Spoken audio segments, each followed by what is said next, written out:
Abra comigo em 1 Coríntios, capítulo 3.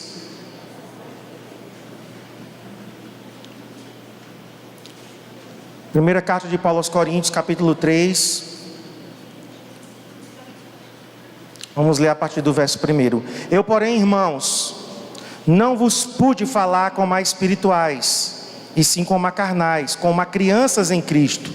Leite vos dei a beber, não vos dei alimento sólido, porque ainda não podíeis suportá-lo, nem ainda agora podeis, porque ainda sois carnais. Porquanto, havendo entre vós ciúmes e contendas, não é assim que sois carnais e andais segundo o homem? Quando, pois, alguém diz, eu sou de Paulo, e outro, eu de Apolo, não é evidente que andais segundo os homens? Quem é Apolo? E quem é Paulo? Servos por meio de quem crestes. E isto conforme o Senhor concedeu a cada um. Eu plantei, Apolo regou, mas o crescimento veio de Deus.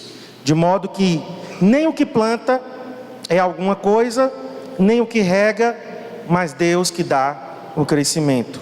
Ora, o que planta e o que rega são um, e cada um receberá seu galardão.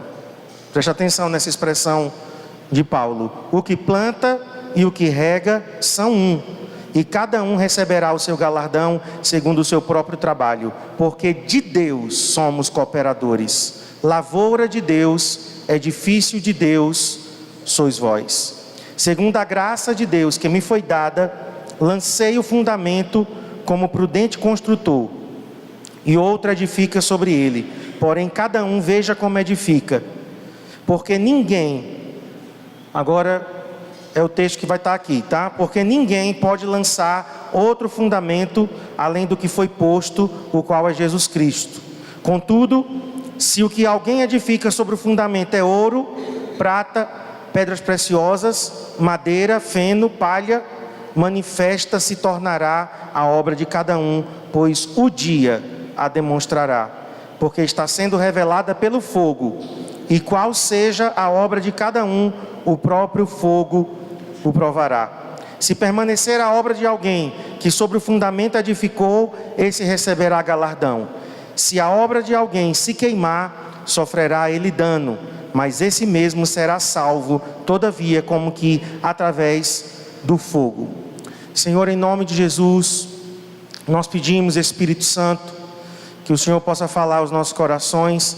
Te agradecemos pela sabedoria dada pelo Teu Espírito ao apóstolo Paulo em escrever essas palavras, e nós queremos aprender através delas, Senhor, em nome de Jesus, amém. Paulo estava falando que na igreja existem crentes espirituais, verso 1, e crentes carnais, que são crianças em Cristo, imaturos. E ele então, eu quero só fazer essa introdução para poder chegar no verso 11. Então ele lista 4 tipos de crentes carnais. O primeiro tipo aqui é aquele que diz, eu sou de Paulo. Nós temos que ter cuidado, em nossas células, com pessoas que muitas vezes em sua imaturidade espiritual acabam querendo espiritualizar as coisas, e às vezes tem uma visão distorcida, do que é realmente a realidade da autoridade. Paulo era o fundador dessa igreja, então tinham pessoas que diziam, eu sou de Paulo, eu sou do partido de Paulo. Seria o equivalente hoje a dizer, eu só ouço o que o pastor Marcos e a pastora Cristiane diz. Eles são os fundadores dessa igreja, então eu não ouço nenhum supervisor, eu não ouço nenhum líder, eu não ouço discipulador, meu negócio é com os pastores principais. Então aqui nós temos o primeiro tipo de crente carnal. É aquele que parece que é submisso, parece que tem um coração obediente, mas está dizendo o quê? Nenhum dos outros, nenhuma outra autoridade serve para mim. Meu negócio é com o pastor. Então nós precisamos ensinar as pessoas a honra, eu e Cristiane como fundadores dessa igreja, como pastores principais, como pastores titulares, como pais dessa igreja. Sim, a gente deve não é ensinar as pessoas a honra, mas não significa que as pessoas só possam ouvir a mim, a Cristiane, até porque nós é quem enviamos supervisores, nós é quem enviamos líderes, nós estamos sendo representados por discipuladores. Então uma pessoa que rejeita o discipulador, o líder e o supervisor e diz: eu só ouço o pastor ou a pastora porque eles que são os principais da igreja, na verdade essa pessoa está rejeitando a nós também. Então o primeiro tipo de crente aqui é aquele que diz: eu sou de Paulo, meu negócio é com, só ouço a liderança principal da igreja. E às vezes, irmãos, o líder de célula, o supervisor, está dando conselhos que eu daria, mas a pessoa não quer dar ouvidos. O segundo tipo de crente aqui é os que dizem: eu sou de Apolo. E Apolo era um cooperador de Paulo. Paulo era um ministro do evangelho e ele tinha cooperadores junto com ele. E então, aqui nós temos a segunda classe de crente carnal. É aquela que diz o seguinte: eu só ouço o meu discipulador. Agora vai para o outro extremo. Eu só ouço, não, eu não tenho que saber o que é que a minha liderança principal pensa, não. O que importa é o que o meu discipulador, é o que o meu líder está dizendo.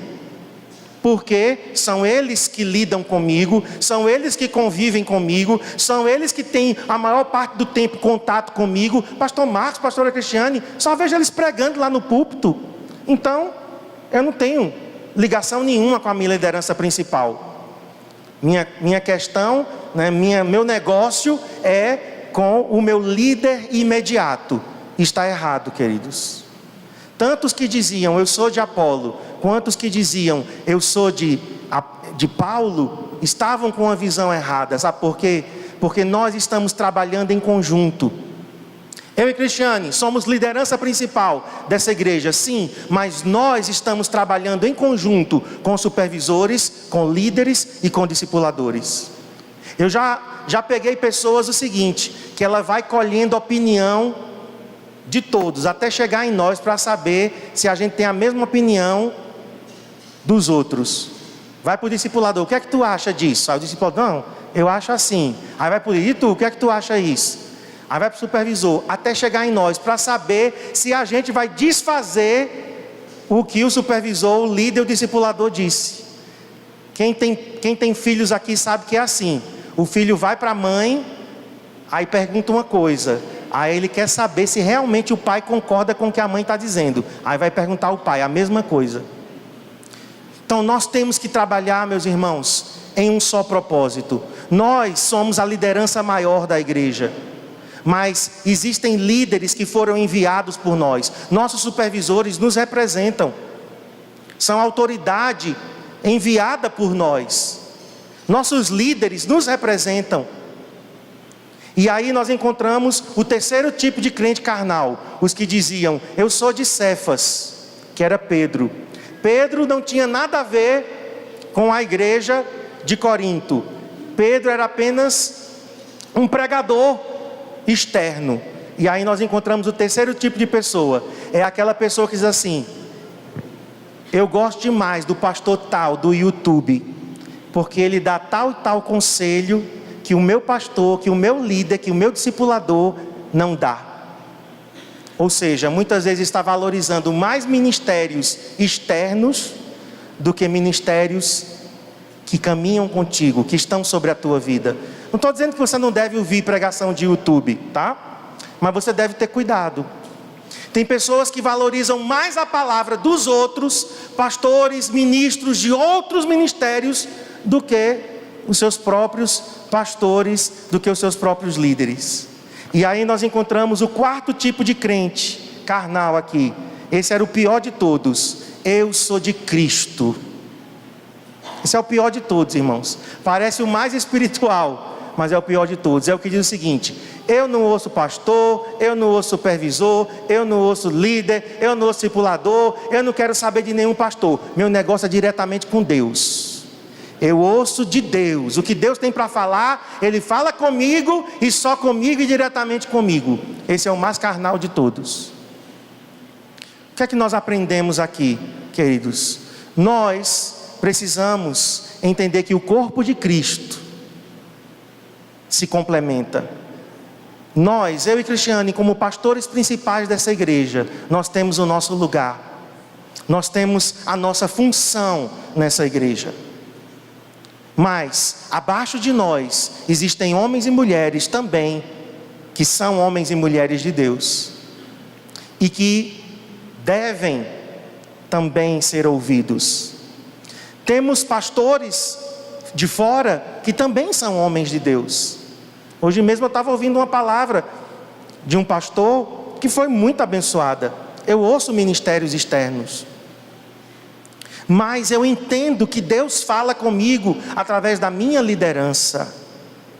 Deus fala comigo através da minha liderança. Então nós temos, queridos, que arrancar toda a carnalidade do nosso meio. Esse partidarismo, muitas vezes é uma coisa feia que fica acontecendo, né? De pessoas que não têm um coração de honra, e então acaba ou supervalorizando um, ou desprezando o outro, ou supervalorizando o outro. Nós precisamos ter o coração que Paulo tinha aqui. Olha comigo o que ele diz: eu plantei, Apolo regou, mas o crescimento vem de Deus. De modo, verso 7, que nem o que planta é alguma coisa, nem o que rega, mas Deus que dá o crescimento. Ele estava dizendo: olha, em última instância, o mais importante é que é o Senhor que dá o crescimento à igreja. Deus coloca ministros, Deus coloca seus servos na igreja, mas o crescimento vem de Deus. Não somos donos de ninguém, não somos donos das pessoas, não somos donos das células, não somos donos de setor, não somos donos dos líderes, somos servos. Nossa posição tem que ser a de servo e não a de dono. E aí então ele fala da igreja como edifício. Veja lá comigo o verso 9: porque de Deus somos cooperadores, lavoura de Deus e edifício de Deus. Se nós enxergarmos a igreja como um edifício, não esse prédio aqui, tá? Não tem nada a ver com o prédio físico que nós estamos, mas estamos falando de pessoas que estão sendo construídas, umas junto com as outras, unidas, e então o edifício de Deus está sendo construído. E aí ele fala no verso 11: ninguém pode lançar outro fundamento além do que foi posto, o qual é Jesus Cristo. Então quem é o alicerce da igreja? Marcos? Quem é o alicerce da igreja? Jesus. Então em um edifício nós temos paredes, mas nós temos, abaixo do nível do solo, nós temos um alicerce. E o alicerce é Jesus Cristo. Ninguém pode colocar outro alicerce. Então nós queremos, chamar a nossa atenção para aquilo que Paulo está dizendo, e que o centro cristão de adoração esteja edificado sobre Jesus. Agora nós somos construtores. Olha aí o que ele diz: porém cada um veja como edifica, porque ninguém pode lançar outro fundamento além do que foi posto, o qual é Jesus Cristo. Contudo, se alguém edifica, então nós somos edificadores. Você como discipulador, você como líder, você como supervisor, nós como pastores, nós estamos edificando, construindo. E agora Paulo vai falar do tipo de material que nós estamos usando. Pode passar aí o próximo. O fundamento é Cristo, nós somos os construtores. O alicerce, sendo Cristo, é um alicerce forte e seguro. Agora, dois tipos de materiais nós podemos usar. E Paulo diz aqui no verso 12: contudo, se o que alguém edifica sobre o fundamento é ouro, prata e pedras preciosas. Vamos repetir esses três materiais. Diga: ouro, prata e pedras preciosas. Então nós temos aqui o primeiro tipo de material que nós estamos usando na nossa construção. Eu e você somos construtores. Estamos edificando sobre Jesus. Então, quando nós discipulamos, quando nós aconselhamos, quando nós evangelizamos, quando nós lideramos a célula, quando nós cuidamos dos líderes, nós estamos edificando. Estamos fazendo a obra da construção de Deus. Agora, que tipo de material nós estamos usando? Que tipo de material eu e você estamos usando? E aqui ele fala de material nobre. Ouro, prata e pedras preciosas é material nobre. Ouro, quanto mais fogo, mais purificado. Prata, quanto mais fogo, mais purificada. Pedras preciosas, o fogo não destrói. Você pode pegar uma pedra preciosa como um diamante, uma esmeralda, um rubi. Se você colocar fogo, não destrói. Tudo o que é nobre, pode vir o fogo da provação, pode vir o fogo do teste, que não destrói. Estava vendo, foi achada lá no interior da Bahia a segunda maior esmeralda do mundo. 320 quilos a esmeralda tem. Está estimada em R$1 bilhão. Pedra desse tamanho assim, ó, verde. Se você colocar fogo naquela pedra preciosa, ela não é destruída. Por quê? Ela é feita de material nobre. Então, quando eu e você estamos edificando, estamos trabalhando para Deus, estamos servindo a Deus com motivações puras, com motivações santas, quando o que fazemos é por amor ao Senhor, por amor ao reino e por amor às vidas, eu quero enfatizar isso aqui, que eu escrevi: o que fazemos puramente por amor ao Senhor, ao reino e às vidas. Quando a força que me motiva é o amor, é material nobre. Eu estou edificando com ouro, prata e pedras preciosas. Eu estou usando um material nobre na edificação da obra de Deus. Agora, o outro tipo de material perecível, no verso 12 diz: madeira, feno e palha. Coloque fogo na madeira, coloque fogo no feno, coloque fogo na palha. A palha que não aguenta mesmo. O feno aguenta talvez por um pouquinho de tempo a mais. A madeira um pouquinho a mais, mas tudo é consumido. Se você colocar ouro, prata e pedras preciosas, madeira, feno e palha, e colocar fogo em cima, tudo que é perecível se transforma em cinzas. Então, que tipo de material nós estamos usando? A madeira, feno e palha simboliza motivações egoístas, motivações impuras, quando a gente faz as coisas a fim de sermos notados. Não, alguém vai ver que eu estou fazendo isso, então eu vou fazer. Se ninguém estiver vendo, então eu não faço. Nós precisamos aprender, irmãos, que a nossa principal plateia são 3 pessoas: o Pai, o Filho e o Espírito Santo. Amém? O Pai, o Filho e o Espírito Santo. Nós estamos aqui, na terça-feira a gente está se revezando aqui em adoração, durante a tarde até o início do Tadel. E existem muitos momentos durante a terça-feira que nós estamos sozinhos aqui. Sozinhos. Hoje tinha uma irmãzinha ali atrás e tinha outro irmão aqui, depois ele saiu, depois chegou outro, depois foi embora. Mas a maior parte do tempo, uma pessoa, 2 pessoas. Eu acredito que até em outros momentos não tem ninguém. E aí? Não tem ninguém, então não vou ficar aqui não. Eu só quero estar aqui quando tiver alguém para me ver tocando, ministrando, cantando. Isso é palha. Isso é feno, isso é madeira. Você não pode fazer as coisas para ser visto, para ser notado. Se a sua célula tiver muita gente ou pouca gente, seja fiel. Aplica fé, mas seja fiel. Tem pessoas que até só fazem as coisas quando sabe que alguém está vendo. O pastor vai vir aqui hoje, por isso que a gente nem avisa quando vai fazer supervisão. Não, porque se souber, tem pessoas então, agora eu vou me preparar bem, porque eu sei que hoje o supervisor vai na minha célula. Não pode ser assim. Indo ou não indo, você tem que se preparar bem. Você tem que fazer o seu melhor para Deus.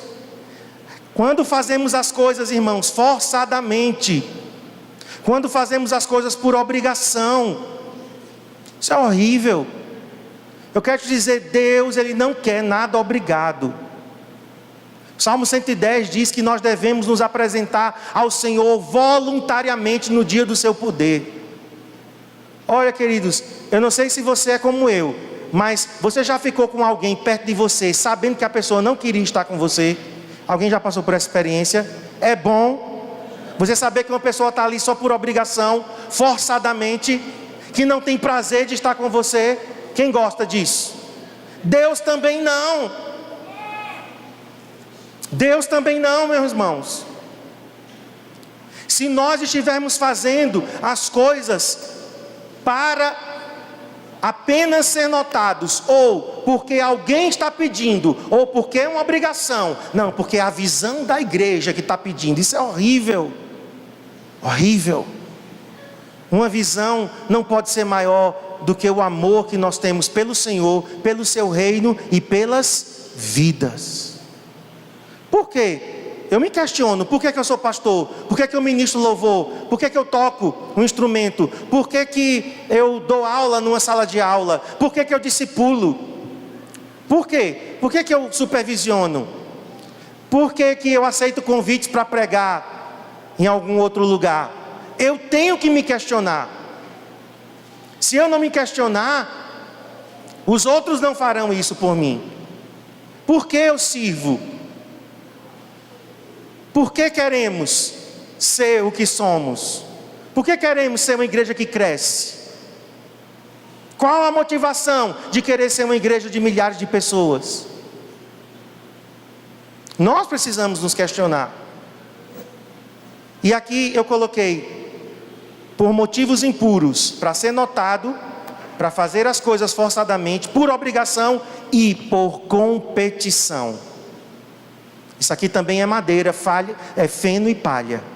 Quando eu faço por competição, eu sei que fulano está crescendo, então eu tenho que crescer também. Então eu tenho que fazer também. E essa motivação de competição é material perecível. Então nós só temos 2 tipos de materiais para edificar.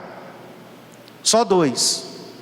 Ou nós edificamos com material precioso, ouro, prata e pedras preciosas, ou o que nós fazemos tem a motivação correta, é motivado pelo amor, porque amamos o Senhor, porque servir a Deus é privilégio, porque eu devo servir ao Senhor com alegria. Não pode ser um peso, não pode ser um fardo na minha vida. Material precioso. Ou eu edifico com perecível. Motivações erradas, egoístas, impuras, para ser notado forçadamente, por obrigação ou por competição. Agora, para finalizar, leia comigo 13. Manifesta se tornará a obra de cada um. Vai aparecer, irmãos. Vai se tornar evidente. Esse pedaço de mensagem aqui, eu tirei daquela outra, que era o tribunal de Cristo. Essa era a parte final.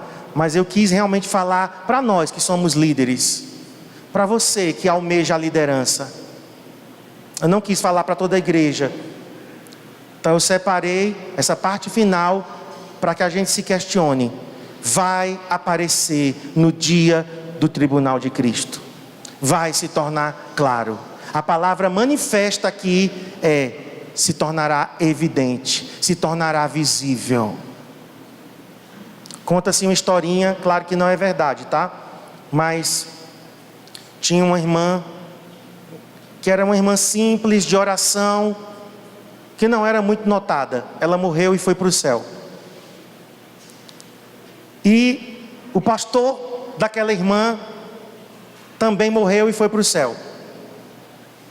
E ele era um bom pregador, ele era um homem que falava muito bem, que tinha uma igreja muito bonita, e foram os dois para o céu. Só que a irmã foi primeiro, depois ele foi em seguida. E quando ele chegou no céu, um anjo veio recepcioná-lo. Ele disse: bem-vindo, eu quero te conduzir até a sua casa, aqui no céu. Isso é uma história, tá, irmãos? Isso não está na Bíblia não, tá? Me lembrei de uma história de uma irmã, que ela foi pregar e disse: olha, queridos, aquela parábola de Jesus, quando diz, quando estava na areia apenas uma pegada, era eu te carregando nos braços.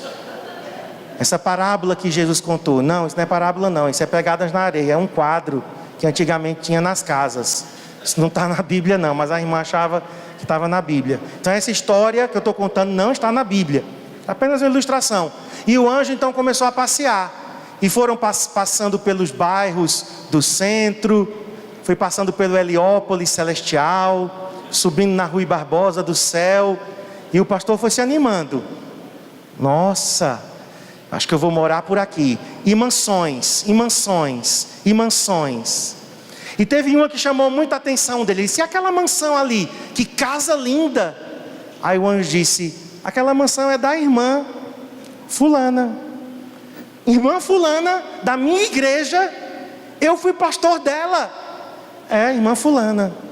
Ela mandou muito material precioso da terra para o céu. E a construção resultou nisso, olha, em uma grande mansão, uma casa maravilhosa. Aí o pastor pensou consigo: bom, se a irmãzinha simples da minha igreja tem uma mansão dessa, imagina a minha. A minha vai ser no residencial, vamos pensar em um bairro bem chique, um condomínio aí, Bellevue. Vai ser lá no Então ele ficou muito animado, e o anjo continuou andando com ele, mostrando as casas, as mansões. Só que aí ele começou a perceber que o padrão das casas começou a diminuir. E ele, bom, deve ser num bairro afastado do céu, não é? É num condomínio privê. Então é bem afastado, é coisa chique mesmo, para não ficar misturado com o povão, né? E o anjo vai se afastando, e as casas vão diminuindo o padrão. E ele chega então num barracão. E o anjo diz: ok, senhor pastor, aqui está a sua casa, pode entrar, pode desfrutar dela. E ele disse: essa é a minha casa. Peraí, aquela senhorinha tinha uma mansão, ela era minha ovelha, eu era o pastor dela. Ela tem uma mansão. Você quer dizer que isso é piada, né? Vocês estão querendo uma pegadinha comigo. Eu disse: não, é porque a gente só constrói aqui com o material que vocês mandam lá de baixo. O material que ela mandou foi um material nobre. O material que você mandou não foi tão bom assim. Então só restou, a gente só pôde construir esse barracão. É uma ilustração, claro que não vai acontecer isso, tá? Não vai acontecer isso no céu, dessa forma não, mas a Bíblia está dizendo que o fogo vai provar tudo. Vamos terminar. Volta lá comigo em 1 Coríntios.